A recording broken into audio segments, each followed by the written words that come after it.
Paz do Senhor Jesus esteja com todos os irmãos. Vamos abrir na carta de Paulo aos Filipenses.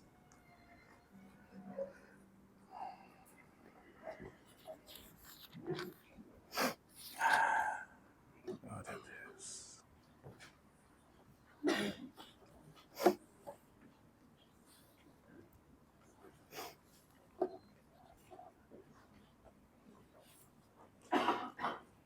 Da última vez nós lemos a carta toda e comentamos, de maneira geral, assim, rápida, o contexto da carta, os assuntos principais. Os irmãos devem se lembrar, faz um certo tempo, mas os irmãos devem se lembrar. Paulo escreve essa carta aos irmãos ali de Filipos, na sua segunda, naquele período em que ele ficou preso, numa casa alugada, era uma prisão domiciliar em Roma. E ele escreve a carta junto com Timóteo, e Epafrodito também estava lá. Ele tinha ido levar uma oferta ali para Paulo da igreja, e Epafrodito contou, toda a situação que a igreja estava passando ali em Filipos. Os irmãos estavam cooperando com o evangelho, estavam pregando o evangelho, estavam sofrendo por causa disso, estavam também muito preocupados com o apóstolo Paulo, que estava preso. Eles amavam muito o apóstolo Paulo. Essa carta é uma carta é como se fosse uma carta de um irmão muito chegado, que era o caso de Paulo ali. E os irmãos estavam preocupados com Paulo, estavam sofrendo bastante perseguição, estavam entristecidos, estavam ansiosos, pois não sabiam o que iria se passar com Paulo nem com eles. Ficaram sabendo que Epafrodito quase morreu e também estavam muito preocupados. O próprio Epafrodito, Paulo diz no final da carta que ele estava agoniado quando soube que os irmãos souberam que ele estava doente. E os irmãos estavam também com algumas dificuldades com relação à unidade da fé. Eles estavam exercendo o seu serviço no ministério, mas havia alguma desarmonia, havia um pouco de confusão. Paulo cita duas irmãs pelo nome, dizendo para elas viverem em harmonia no Senhor. Ele enfatiza muito que eles deveriam ter uma só mente, um só coração. E ele cita inúmeras vezes para os irmãos se alegrarem no Senhor. Ele conforta muitas vezes os irmãos pela esperança do Evangelho. Então eu gostaria de compartilhar com os irmãos hoje, começar agora pelo versículo 1 e detalhando, meditando nessa carta. Eu queria avançar mais, mas eu só consegui até o versículo 2, irmãos. É só o versículo 1 e 2 hoje.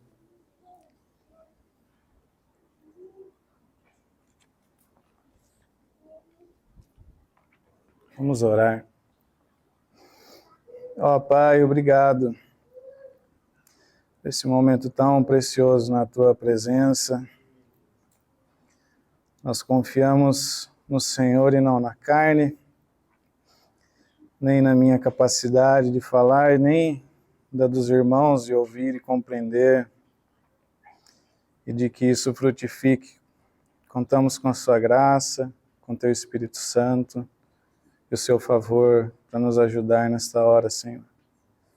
Abra, Senhor, o nosso coração e nos faça ver a glória do Teu Evangelho, Senhor.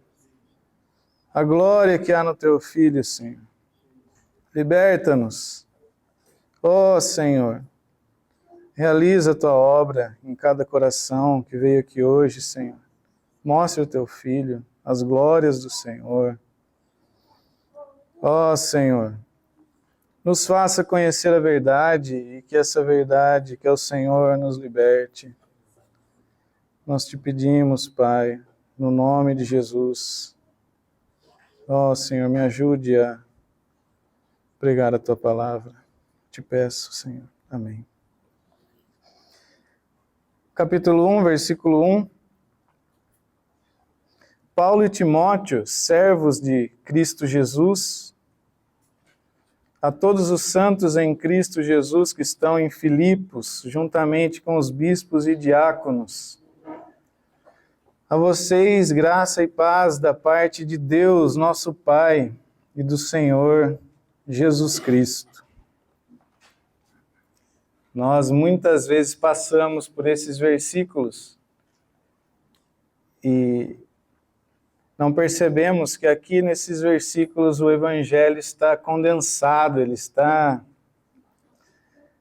bem resumido. Que o Senhor nos ajude a ver o Evangelho aqui hoje. Então, a primeira coisa que a gente pode perceber aqui é que Paulo, ele não inicia a carta dizendo que ele é um apóstolo. Vocês perceberam aí? É o caráter da carta pessoal e amoroso. Os irmãos já conheciam Paulo, já tinham vivido muito tempo com ele. E não era necessário nenhuma apresentação de nenhuma credencial, né? Eles sabiam quem era Paulo e nunca questionaram nada com relação a isso. Foi o próprio Paulo que começou a igreja ali, evangelizando. Bem diferente, por exemplo, das cartas de Paulo aos Coríntios, onde a autoridade apostólica dele era questionada. Os irmãos lembram como ele disse palavras duras aos coríntios. Ele fez questão de, na introdução das suas cartas, afirmar o seu apostolado. Em 1 Coríntios capítulo 1, versículo 1, ele diz assim: Paulo, chamado apóstolo de Jesus Cristo pela vontade de Deus, e o irmão Sóstenes. E na segunda carta ele repete: Paulo, apóstolo de Jesus Cristo, pela vontade de Deus, e o irmão Timóteo, a igreja de Deus que está em Corinto, a todos os santos que estão em toda a Acaia. Então, aonde Paulo estava sendo questionado ali, ele fez questão de, em 1 Coríntios capítulo 1, aqui na minha versão está em parênteses, né? Paulo, então ele abriu um parênteses para se apresentar aos coríntios. Apóstolo de Jesus Cristo pela vontade de Deus. Eu não me fiz apóstolo. Ele que me chamou apóstolo. Já aqui aos filipenses ele não fez nada disso. E ele colocou Timóteo aqui junto. Timóteo, a igreja também conhecia Timóteo. Os irmãos lembram? Porque Timóteo estava com Paulo quando ele foi ali em Filipos pregar o evangelho pela primeira vez.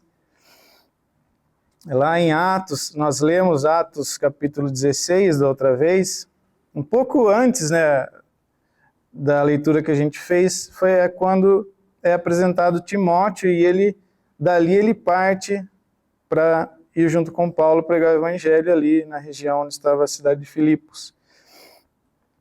Então, quem era Timóteo? Atos capítulo 16, versículo 1, diz assim: chegou a Derbe e depois a Listra, onde vivia um discípulo chamado Timóteo. Sua mãe era uma judia convertida e seu pai era grego. Os irmãos de Listra e Icônio davam bom testemunho dele. Paulo, querendo levá-lo na viagem, circuncidou-o por causa dos judeus que viviam naquela região, pois todos sabiam que seu pai era grego. Ele não foi um coautor da carta, né? Como se Paulo tivesse escrito lá junto com Timóteo, Timóteo dava umas ideias e Paulo, vamos escrever assim, não. Foi o próprio Paulo, né?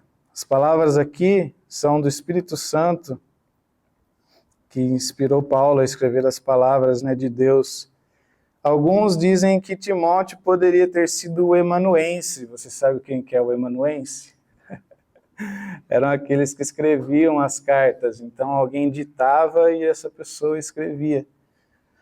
Pode ser que Timóteo tenha escrito, mas o que realmente importa de Paulo mencionar Timóteo aqui é que eles ainda podiam confiar em Timóteo. Timóteo, ele está aqui comigo.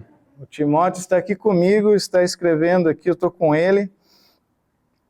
E que ele permanecia alinhado com Paulo, né, na sua doutrina e ministério. Porque se a gente for ver mais para frente, a gente vai ver que Paulo pretendia enviar Timóteo para Filipos novamente. Então não era como é hoje, que Timóteo teria um canal no YouTube, aí você poderia ver se ele ainda estava pregando o evangelho, alinhado, né, com Paulo. Então, Paulo coloca Timóteo aqui junto com ele. Ó, vou mandar Timóteo, ele está comigo, vocês podem confiar nele. E então ele faz a apresentação deles, né? Como que ele se apresenta nessa carta? Como servos de Cristo Jesus. Paulo se coloca humildemente como um servo de Cristo Jesus. E essa era uma identificação que ele também compartilhava com Timóteo, né? Timóteo não era apóstolo, né? Então, servos de Cristo Jesus, tanto Paulo como Timóteo. E esses servos aqui não é somente no sentido em que todas as criaturas devem servir a Deus, né? Toda a criação. E nem também no sentido geral de que todos os filhos de Deus devem servi-lo, pois foram comprados, né, por alto preço, são possessão de Cristo. Mas aqui é especificamente servos de Cristo no ministério da palavra e na pregação do evangelho. É esse tipo de servo que Paulo se identifica aqui junto com Timóteo. Então ele diz: a todos os santos em Cristo Jesus que estão em Filipos. Então a carta é destinada à igreja que estava ali em Filipos. E a igreja é descrita como santos em Cristo Jesus. Santos em Cristo Jesus. A santidade podia ser atribuída àquelas pessoas em Filipos, não porque elas eram pessoas boas, ou seguiam a lei de Moisés, ou tinham virtudes, ou eram justos, ou porque tinham sido batizados, ou feito alguma cerimônia religiosa. Eles podiam ser chamados de santos por estarem unidos a Cristo pela fé. E agora, por estarem unidos ao Santo de Deus, que é Cristo Jesus, e por terem tanto interesse nele e ele neles, pelo poder do Espírito Santo, estavam sendo santificados e dando frutos. Aqueles que estão sendo santificados já são santos, né? Já são santos, justos diante de Deus e agora estão sendo santificados. Todos os santos, santos em Cristo Jesus, que estão em Filipos. E aí ele vai fazer um destaque aqui, juntamente com os bispos e diáconos. Quem são os bispos? Os irmãos lembram? Os bispos? Os bispos são aqueles que exercem a função pastoral, o bispo, o pastor, o presbítero. Nós compartilhamos isso com bastante detalhe na carta de Paulo a Tito, né? Então Paulo destaca entre os irmãos da igreja em Filipos seus oficiais, a fim de honrar aqueles que serviam a igreja, bispos e diáconos. Então, o bispo é o sinônimo, né, de pastor, e a gente pode ver que havia vários bispos em Filipos, porque está no plural, né? Bispos e diáconos. E depois, infelizmente, por tradição de homens, a igreja, alguns séculos depois, começou a passar a chamar de bispos aquele que presidia sobre os presbíteros das igrejas, né? Então começou a surgir os bispos de regiões e tudo mais, até chegar no bispo de Roma, né? Que depois ele virou o principal bispo de todos e, por fim, virou o Papa, né? Então essa é a história. Mas antes eram só bispos ali em Filipos. E nós já falamos bastante da outra vez sobre os bispos, mas eu queria falar um pouquinho sobre os diáconos hoje. Então, na igreja de Filipos havia diáconos constituídos. E os irmãos lembram que Paulo diz que a igreja de Filipos já havia enviado para ele ofertas algumas vezes. Então, era uma igreja que estava sempre atenta às necessidades de Paulo. E Paulo diz que nenhuma outra tinha feito como eles. E agora, Paulo tinha recebido novamente uma oferta dos irmãos ali. E é muito interessante ver essa relação do cuidado da igreja de Filipos com Paulo e os diáconos ali constituídos, e Paulo fazer questão de mencionar os diáconos aqui na sua abertura. Ele não fez isso em nenhuma outra carta. Nenhuma outra carta ele destacou os diáconos em sua saudação. Então, veja que importante essa relação do cuidado da igreja com Paulo, com os diáconos que haviam ali. E, recentemente, nós ouvimos ali sobre o trabalho do diácono. Eu queria que os irmãos abrissem Atos 6,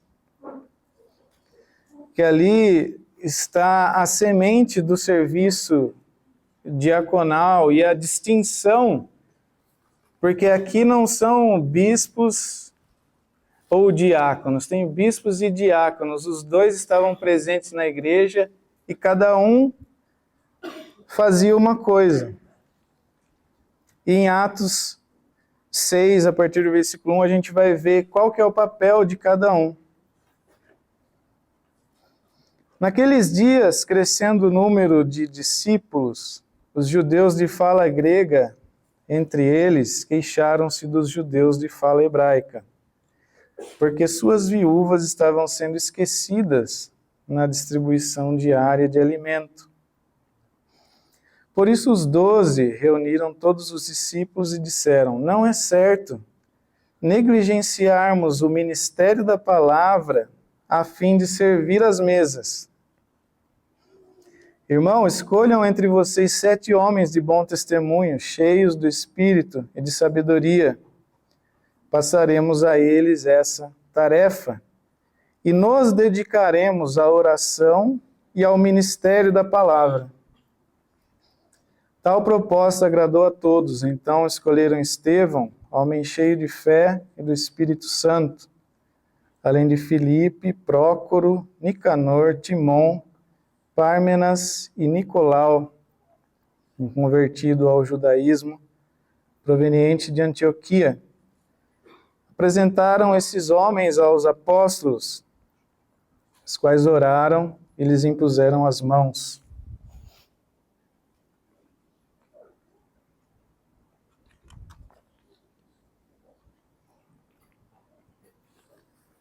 Os irmãos perceberam aqui nesse texto a distinção entre o serviço pastoral e o serviço do diácono?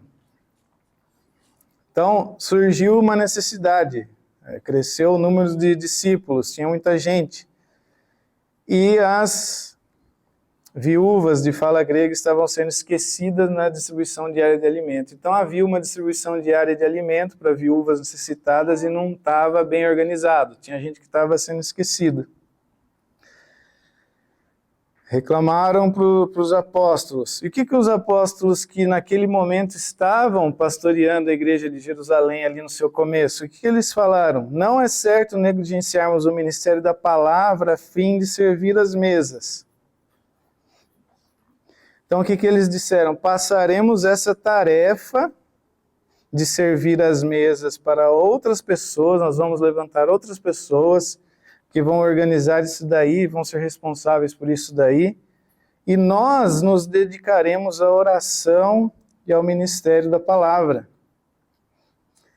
Então, eles ficaram com a oração, o ministério da palavra, e esses que foram escolhidos com assistir às mesas, com as necessidades das viúvas que estavam ali no meio deles. Então, enquanto o bispo tem a responsabilidade de nutrir e cuidar das almas e da saúde espiritual dos membros, não é? De pregar a palavra e as orações, através do ministério da palavra e das orações, os diáconos são aqueles que são responsáveis por servir as mesas. Ou seja, cuidar das coisas temporais, necessárias para a vida da igreja. E o cuidado com os corpos dos membros. Um cuida da alma e o outro cuida do corpo. Um cuida das coisas eternas e os outros cuidam das coisas temporais que são necessárias. Então vamos dar alguns exemplos aqui. Cuidar dos irmãos pobres ou com necessidades urgentes, visitar os doentes, suprir suas necessidades, cuidar do sustento dos pastores da igreja e suas famílias, administrar os recursos financeiros, recebendo e distribuindo conforme a necessidade, providenciar o que é necessário para que a igreja se reúna, local adequado, elementos da mesa do Senhor, a infraestrutura necessária, às vezes cuidar de questões legais e jurídicas, porque tudo isso é necessário. E não está incluído nas orações e no ministério da palavra, tá? Isso daqui?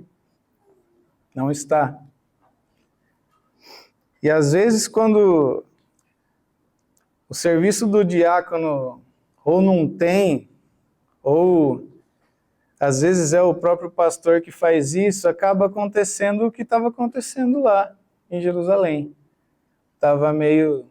Não estava muito legal, estava gente sendo esquecida. E como é interessante isso, como o Senhor Jesus deu para a sua igreja todas as coisas que são necessárias. Ele, tanto o cuidado da alma, com a pregação e as orações, mas ele não esqueceu, ele também levantou homens para cuidar dos corpos, das coisas desse mundo, para que em tudo a igreja seja suprida, assim como os irmãos faziam com o apóstolo Paulo ali. E lá em Atos 6, os apóstolos, eles impuseram as mãos sobre esses homens. Às vezes a gente pode achar que é algum ritual místico, né? Mas aquilo eles estavam dando autoridade para aqueles homens fazer aquele trabalho. Estavam sendo confiados naquele trabalho. E era para os irmãos reconhecerem esses homens com autoridade para fazer essas coisas que precisavam ser feitas. E esse serviço do diácono deve ser feito de acordo com a palavra. Ele precisa usar os critérios definidos na Escritura, porque senão, como nós somos muito pecadores, senão, em vez de promover a piedade e glória a Deus, esse serviço do diácono pode promover o pecado. Então, eu vou citar aqui alguns trechos que seguem, que são diretrizes para esse serviço diaconal. Eles deveriam assistir às mesas e cuidar dos necessitados. Mas em 2 Tessalonicenses 3,10, Paulo diz assim: quando ainda estávamos com vocês, nós lhe ordenamos isso. Se alguém não quiser trabalhar, também não coma. Essa foi a orientação de Paulo. Se alguém não quiser trabalhar, também não coma. Porque se a igreja assumir o peso de cuidar de pessoas que não querem trabalhar, o que a igreja vai estar fazendo é estimular o pecado ainda mais. 1 Timóteo, capítulo 5, versículo 3. Os irmãos quiserem abrir.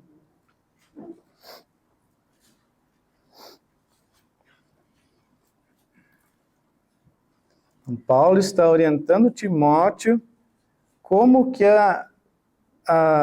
o auxílio às viúvas e até com relação aos ministros do Evangelho deveria ser feito. 1 Timóteo 5, ele diz assim: trate adequadamente as viúvas que são realmente necessitadas. Realmente necessitadas. E aqui é interessante que são viúvas e não viúvos. Mas, se uma viúva tem filhos ou netos, que estes aprendam primeiramente a colocar a sua religião em prática, cuidando da sua própria família e retribuindo o bem recebido dos seus pais e avós, pois isso agrada a Deus. Se a igreja cuidasse das viúvas que não eram realmente necessitadas, quem deveria estar ajudando era a família, estaria promovendo o pecado dos familiares que abandonaram seus pais e avós. Então, não ajude só as necessitadas. Se as viúvas tiverem filhos e netos, que esses aprendam a pôr em prática a sua religião. Versículo 5. A viúva realmente necessitada e desamparada, o que ela faz? Ela põe a sua esperança em Deus e persiste dia e noite em oração e súplica. Quando uma mulher dessa era ajudada, o que acontecia? Quando uma viúva desamparada, que colocava sua esperança em Deus e persistia dia e noite em oração e súplica, isso dava glórias a Deus, quando ela era ajudada pela congregação. Mas a que vive para os prazeres, ainda que seja viva, está morta. Ordene essas coisas para que sejam irrepreensíveis. Se alguém não cuida de seus parentes, especialmente de sua própria família, negou a fé. E é pior que um descrente. Nenhuma mulher deve ser inscrita na lista de viúvas. Prestar atenção aqui, tinha uma lista de viúvas organizada. Lá em Atos as viúvas estavam sendo esquecidas. Aqui já havia uma lista organizada de viúvas. Mas nenhuma mulher deve ser inscrita na lista de viúvas, a não ser que tenha mais de 60 anos de idade, tenha sido fiel ao seu marido e seja bem conhecida por suas boas obras. Quais são as boas obras de uma mulher virtuosa? Tais como criar filhos, ser hospitaleira, lavar os pés dos santos, socorrer os atribulados e dedicar-se a todo tipo de boa obra. Essa daqui podia ser incluída na lista de ajuda da igreja. Mais de 60 anos e todo esse currículo. Não inclua nessa lista as viúvas mais jovens, pois quando seus desejos sensuais superam a sua dedicação a Cristo, querem se casar. Então as mais jovens também não eram para entrar na lista de ajuda, era para elas se casarem, e aí este homem com que ela se casasse iria sustentar essa mulher, e a igreja não seria sobrecarregada com esse cuidado. Se alguma mulher crente tem viúvas em sua família, deve ajudá-las.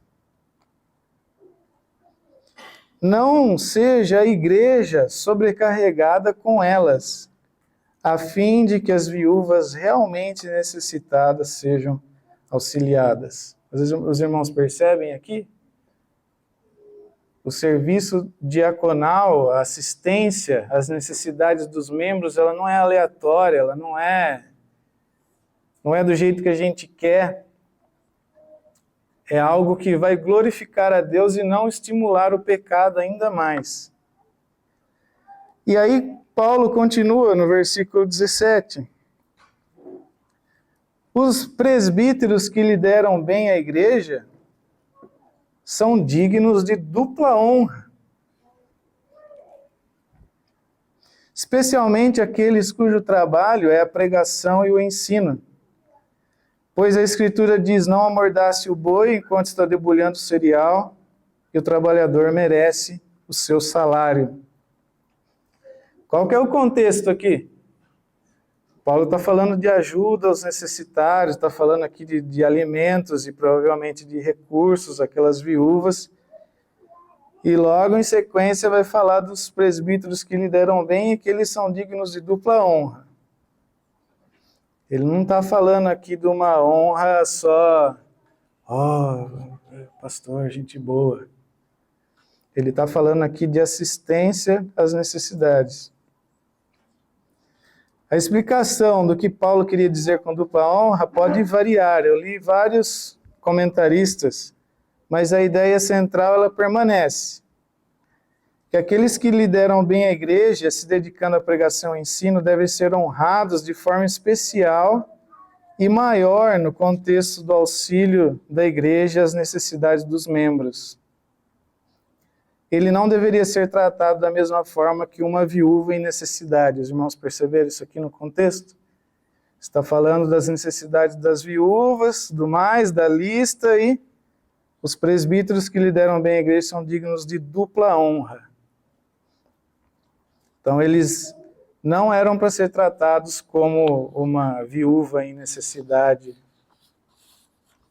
Eles deveriam ser honrados por isso. E para finalizar esse versículo 1, a existência dos ofícios de bispo e diácono não significa que só esses servem na igreja e o restante é tudo passivo, né? Só recebem. Mas todos os membros do corpo ainda devem funcionar nos diversos dons de Deus. Os oficiais são aqueles que estão encarregados com a responsabilidade e a autoridade de conduzir e organizar todo esse serviço no corpo de Cristo.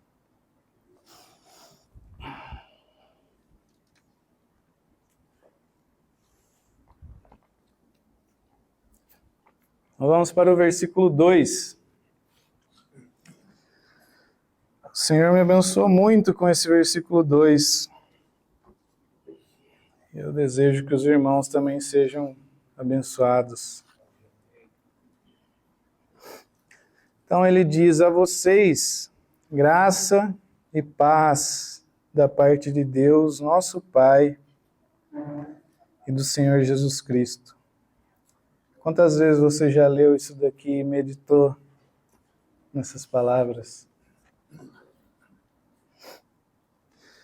O Paulo, ele adotou essa saudação na maioria das suas cartas.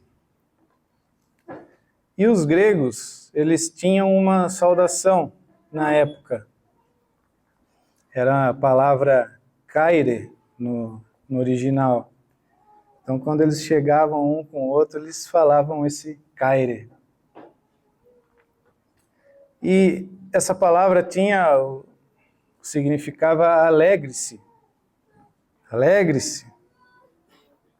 E era um desejo de felicidade, né? E Paulo, ele adotou a saudação, ele mudou a palavra da saudação grega. Ele mudou para charis, que é a palavra graça que nós conhecemos. É a mesma raiz da palavra que os gregos usavam, mas ele mudou ela. Ele expandiu essa saudação. Significa ainda alegre-se e alegria, alegria que os filósofos gregos procuravam e desejavam. Mas a palavra charis, graça, agora é uma alegria que é fruto de um favor divino. Ele alterou a saudação para desejar uma alegria que é fruto de um favor concedido por graça. E era isso que Paulo desejava aos irmãos. E ele juntou essa era a saudação grega, chaire. E qual que era a saudação dos judeus, os irmãos lembram? Shalom, que é a paz. Então esta era a saudação comum entre os judeus. E Jesus usou ela com muita frequência. E Shalom tem o significado de plenitude, estar completo, estar totalmente satisfeito, de bem-estar completo, de prosperidade, de harmonia com Deus e com o próximo, de estar seguro, de estar protegido. Esse que é o significado de Shalom. Paulo, ele reuniu na sua saudação, ele reuniu a graça que os gregos procuravam, a alegria que os gregos procuravam, mas que agora é um dom de Deus, e a paz que os judeus ouviram falar no Velho Testamento. Ele juntou isso tudo na sua saudação, porque agora o mundo oriental e o mundo ocidental, judeus e gregos, o que ambos desejavam e buscavam, estão agora no favor de Deus, concedido aos homens em Cristo Jesus. E essa paz e essa alegria se baseiam no fato de Deus, de quem nós éramos inimigos e condenados debaixo da sua ira, agora Ele nos adotou como filhos. Deus é nosso Pai. Não é isso que Ele diz a vocês? Graça e paz da parte de quem? Da parte de Deus. E quem é esse Deus? Nosso Pai. Deus é nosso Pai. Paulo diz aos Romanos: que diremos, pois, diante dessas coisas? Se Deus é por nós, quem será contra nós? Aquele que não poupou seu próprio filho, mas o entregou por todos nós, como não nos dará juntamente com ele e de graça o quê? Todas as coisas. Todas as coisas. Isso é paz. Isso é a alegria que os gregos procuravam. E ela se baseia também, a graça e a paz, que é da parte de Deus nosso Pai, mas também do Senhor Jesus Cristo. Se baseia no fato de que aquele que é o Senhor do mundo, essa palavra aqui, Senhor, é a palavra kurios, é uma palavra que ela representa aquele que é o dono de tudo, por posse, ele tem todas as coisas, ele está sobre todas as coisas, ele é o soberano, ele é o rei, ele tem toda a autoridade. Era usada, por exemplo, para se referir ao imperador romano. E essa era Era a inveja que ele tinha, porque os irmãos falavam que o Curios era Jesus Cristo e não o imperador. A graça e a paz da parte de Deus e do Senhor Jesus Cristo.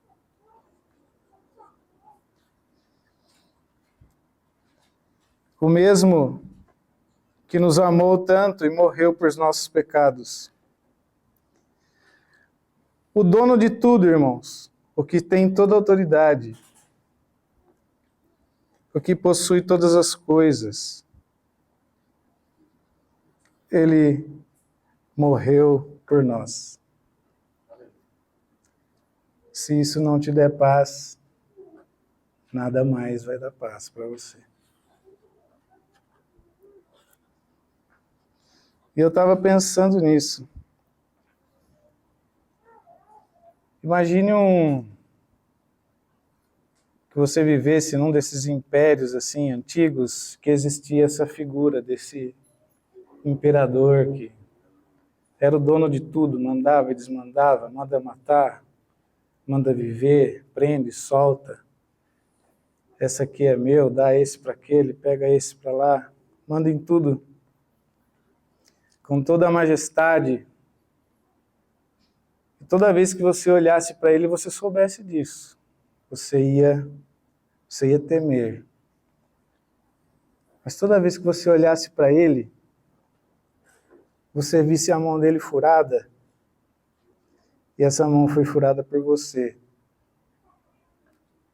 Isso iria te dar paz ou não? Você ia descansar? Você iria ficar ansioso por alguma coisa? Esse é o nosso Senhor.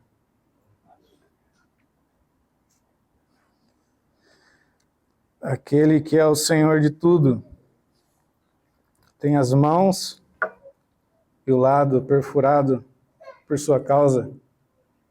Como que ele não vai cuidar da sua vida?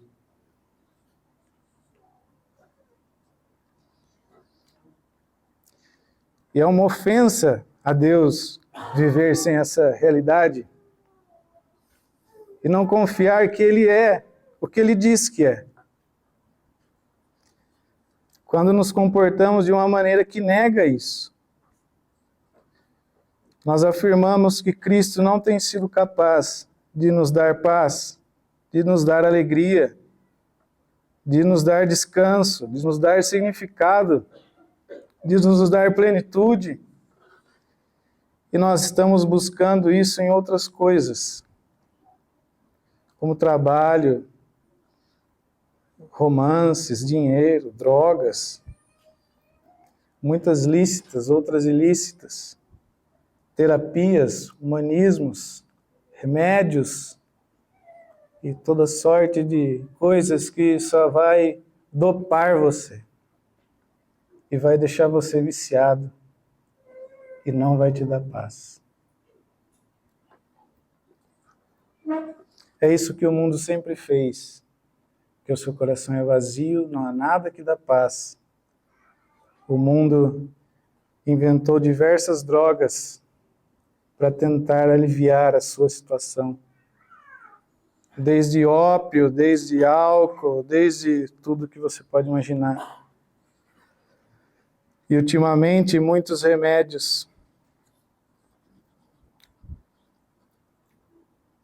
Miqueias, capítulo 5, versículo 5 diz assim: Ele será, pois, nosso shalom, paz e prosperidade. Isaías 9, 6 diz assim: Afinal, um menino nos nasceu, um filho nos foi concedido, e o governo está sobre os seus ombros. Ele será chamado Conselheiro Maravilhoso, Deus Todo-Poderoso, Pai Eterno e Príncipe da Paz. Príncipe da Paz. E os anjos cantaram quando ele veio ao mundo, Glória a Deus nos mais altos céus. E o quê? Paz na terra. As pessoas que recebem a sua graça. Aqueles que recebem a sua graça recebem paz, recebem alegria, recebem tudo o que os filósofos sempre procuraram.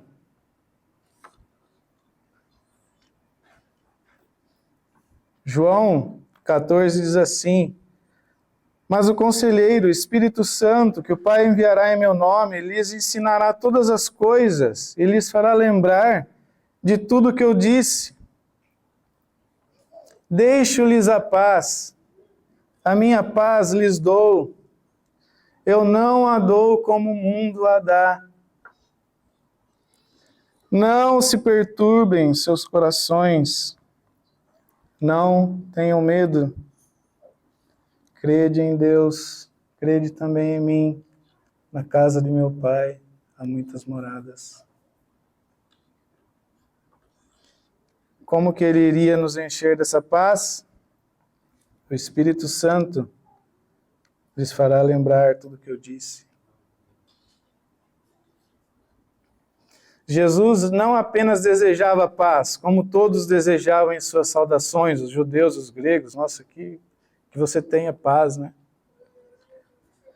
Ele mesmo estava dando essa paz.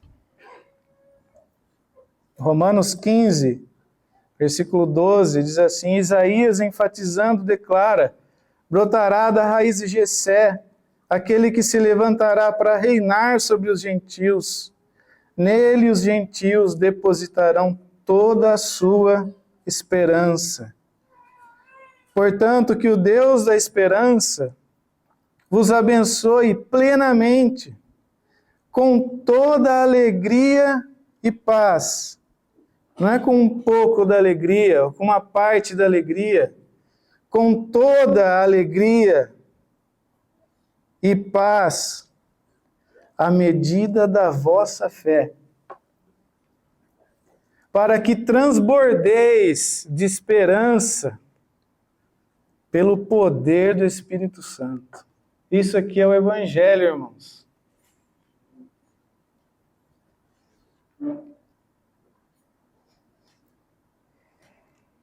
Depositar nele toda a esperança é a mesma coisa que dizer que cremos em Jesus.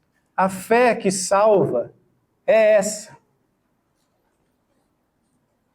A fé que nos salva, que nos foi dada por Deus, é uma fé que nós depositamos em Cristo toda a nossa esperança.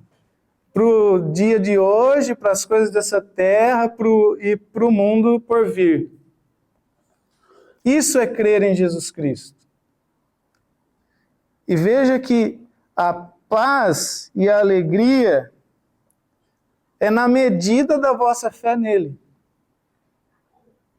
Quanto maior for a sua fé nele, quanto maior você depositar a sua esperança nele, quanto mais você fizer isso, mais Deus vai te encher da alegria e da paz. Tem uma pergunta do Catecismo Nova Cidade que a gente faz lá em casa, que ela é assim: o que é a fé em Jesus Cristo? Né, Ana? O que é a fé em Jesus Cristo? Fé em Jesus Cristo é reconhecer a verdade de tudo que Deus revelou em sua palavra.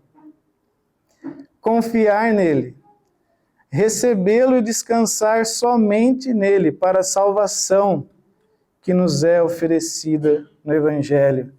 Isso é crer em Jesus Cristo. Não é uma coisa assim religiosa,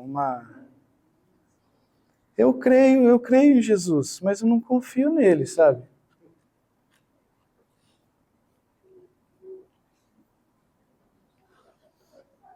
Eu creio em toda a palavra de Deus. Mas toda a palavra de Deus diz que ele te daria paz e alegria. Toda a paz e alegria.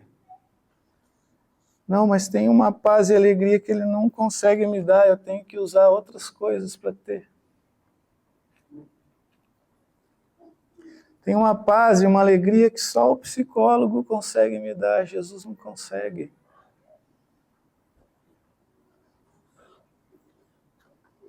Toda a sua esperança. 2 Pedro, capítulo 1, versículo 2, graça e paz lhes sejam multiplicadas. De que forma? Pelo pleno conhecimento de Deus e de Jesus, o nosso Senhor. O dia que eu e você conhecemos Deus e Jesus, o nosso Senhor, nós vamos estar cheios de paz e de alegria. Nosso problema é que nós não conhecemos muito pouco, a nossa fé é fraquíssima.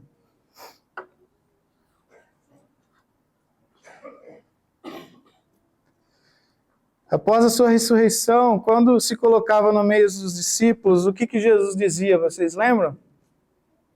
Quando ele se apresentava?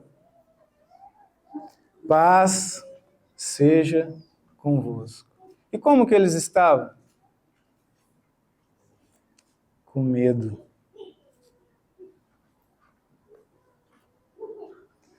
Quando viam o Senhor, quando viam as marcas da cruz, quando viam que a morte foi vencida, quando viam que seus pecados foram perdoados, quando contemplavam a esperança do mundo vindouro, quando viam o fim de todas as coisas, quando tinham certeza de que eram amados por Deus, ficavam alegres e cheios de paz. Como que ele se apresentou? Então, ao entardecer daquele dia, o primeiro dia da semana, os discípulos estavam reunidos à porta trancadas, por medo das autoridades judaicas. Jesus apareceu, pôs-se no meio deles e disse: a paz, aquela que os judeus desejavam, a paz seja convosco. Enquanto falava aos discípulos, o que ele fez? Mostrou suas mãos e o seu lado. E o que aconteceu com os discípulos? Então os discípulos ficaram muito alegres ao verem o Senhor. Isso aqui, essa cena, é uma representação maravilhosa de uma reunião da igreja. O Senhor no nosso meio, concedendo a sua paz, enquanto fala a nós pela sua palavra, mostrando as suas mãos, seus lados perfurados, nos enchendo de alegria e paz.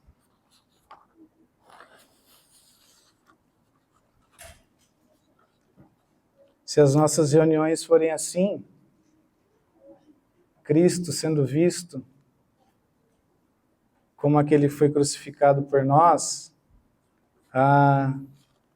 aquele medo dos discípulos passa. Porque esse que morreu por nós é o dono de todas as coisas. Esse que nos ama, não há nada que pode impedir ele. Esse que nos ama morreu e ressuscitou.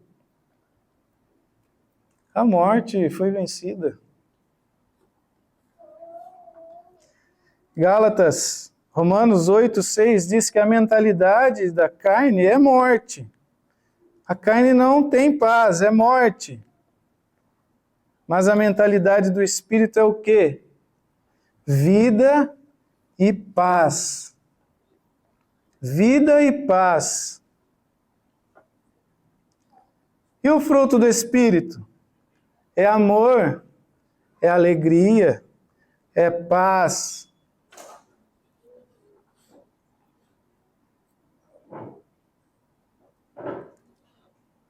Esse é o Evangelho, irmãos.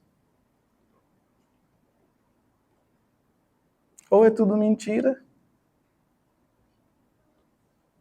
ou é verdade.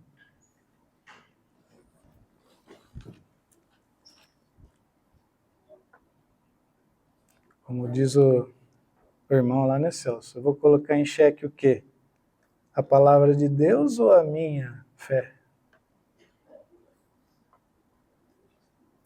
Existe algum tipo ou forma de paz que Cristo não seja capaz de suprir para que eu tenha que recorrer a outros meios? Existem momentos específicos, situações em que a paz prometida no Evangelho não nos alcança? 2 Tessalonicenses 3,16 diz assim: o próprio Senhor da paz, Ele é o Senhor da paz, lhes dê a paz. Quando? Em todo o tempo. De que jeito? De todas as formas. Sobrou alguma coisa fora disso daí? De todo o tempo e de todas as formas? Não sobrou nada, irmãos. E o Senhor seja com todos vocês. E aos filipenses, eles estavam ansiosos, eles estavam com medo. E o que ele diz? Não andem ansiosos por coisa alguma. Tem alguma coisa que a gente pode ficar ansioso? Por coisa alguma.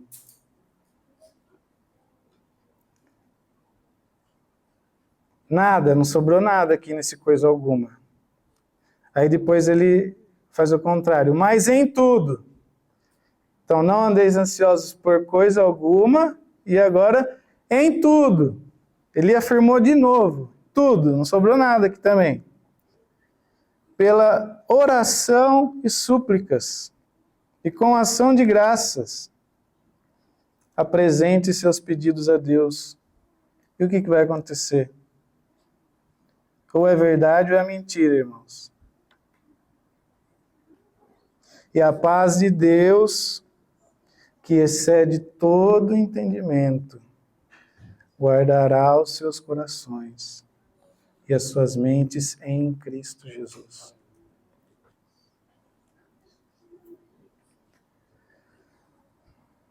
Existe alguma tristeza, uma ansiedade que não sabemos de onde vem, que não conseguimos entender? A paz de Deus também. A paz de Deus excede todo entendimento.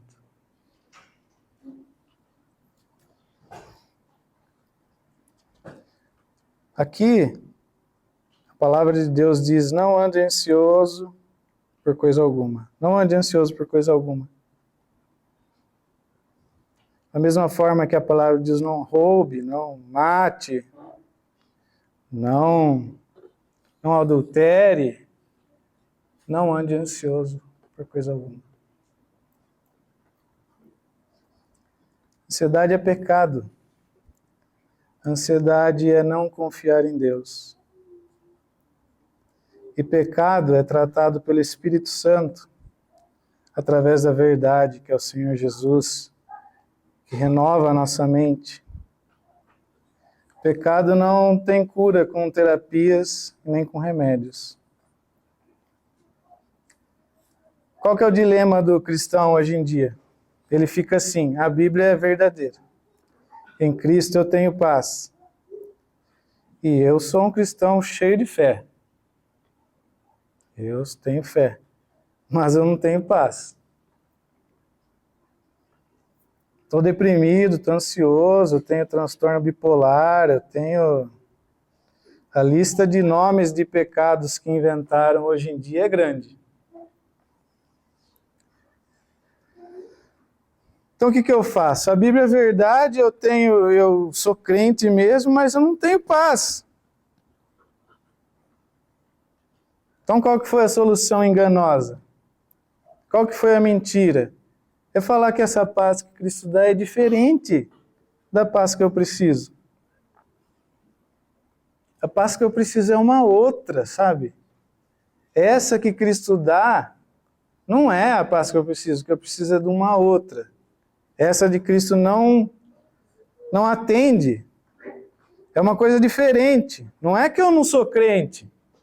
Não é que eu não creio no Evangelho.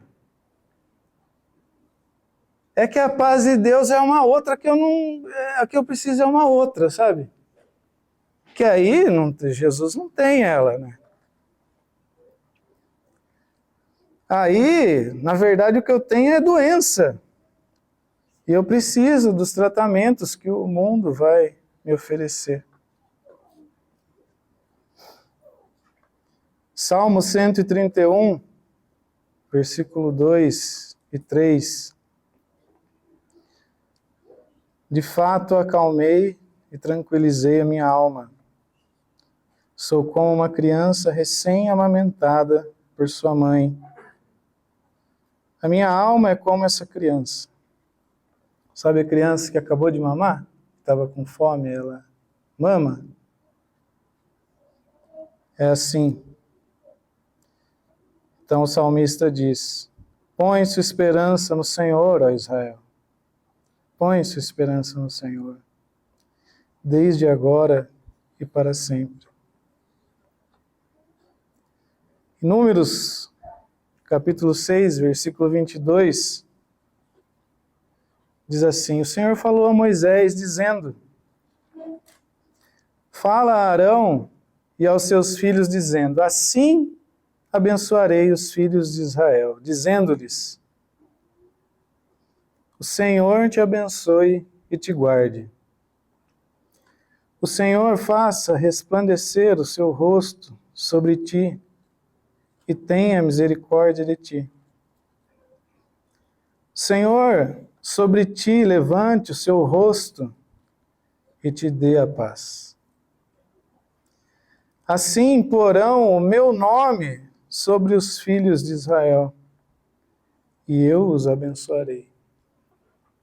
Essa é a bênção. O Evangelho é isso, irmãos. O falso Evangelho, ele não dá paz. Por isso que as igrejas estão cheias de gente indo no psicólogo e tomando remédios.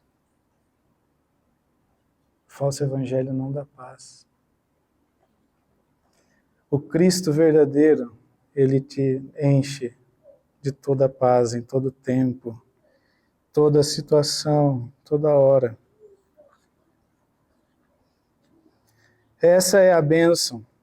O Senhor te abençoe e te guarde. O Senhor faça resplandecer o seu rosto sobre ti e tenha misericórdia de ti. Senhor, sobre ti levante o seu rosto e te dê paz. E como vai ser o nome de Deus sobre os filhos de Israel? Esse é o nome de Deus sobre os filhos de Israel. Essa é a bandeira. É um povo cheio de paz e de alegria. E os judeus, eles desconfiavam que tinha um mistério nesse texto aqui. Eles achavam muito estranho esse texto. Porque no versículo 24 diz: o Senhor te abençoe e te guarde. E aí ele não continua assim: e faça resplandecer o seu rosto sobre ti. E sobre ti levante o seu rosto e te dê paz. Não foi assim. O Senhor escreveu aqui pelas mãos de Moisés 3 vezes: o Senhor te abençoe e te guarde, Yahvé. O Senhor faça resplandecer o seu rosto sobre ti. E o Senhor te dê paz. E no Novo Testamento, Paulo, pelo Espírito de Deus, revelou esse mistério. No encerramento da sua segunda carta, aos Coríntios, capítulo 13, versículo 14. Quem são esses 3 senhores que estão abençoando o povo de Israel? A graça do Senhor Jesus Cristo, o amor de Deus e a comunhão do Espírito Santo seja com todos vós. Amém.